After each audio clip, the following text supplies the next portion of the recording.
Here's a common problem and that I see happen quite often, and people don't understand why. I'm going to explain it and how the changes in sort of what happens behind the scenes.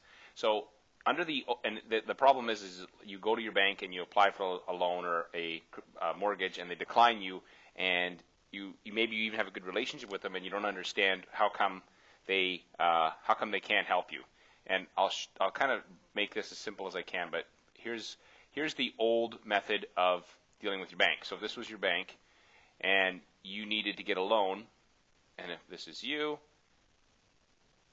would go to your bank, and the person within the bank could there was always guidelines. Of course, every bank has slightly different guidelines, but within reason, they have guidelines that they follow, and they could approve or decline you based on the guidelines, but also based on your relationship. So if you've been with them for a long time, if your family's with them, that relationship makes a big difference. So, or made a big difference under the way it works now. So imagine if you go into a bank today, and this is under the new method, and you need to get a loan, and maybe you've been there for a long time, and there's a person in the bank. They typically, there are some guidelines that they can follow, and but the decision-making process has actually been centralized. And what that means is there's a department somewhere, probably in a major center like Toronto or Vancouver, and they are the people who say yes or no.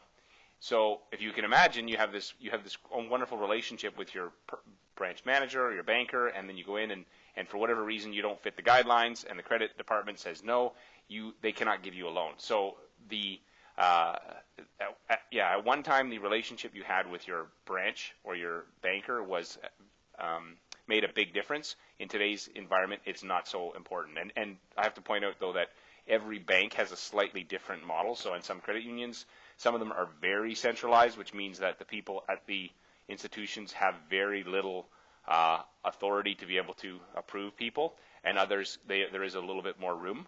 So the key thing here is that if you do get declined by your bank, and even if you had a good relationship and you don't understand it, it's always good to go get a second opinion, because just because this bank said no, there could be another one or another credit union or mortgage company that you would fit with, because they can have different guidelines depending on their institution. So this guy's guidelines could be really long if that was their list, and then there could be another one that has slightly a smaller list of criteria in order to qualify.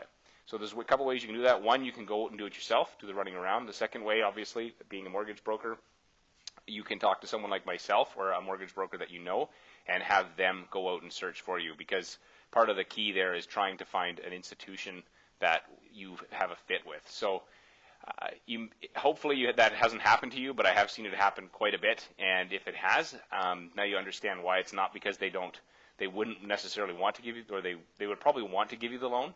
The problem is they can't actually say yes, and it's because of this centralization of approvals. So if you have any questions about this, send me an email to scott@scottpeckford.ca.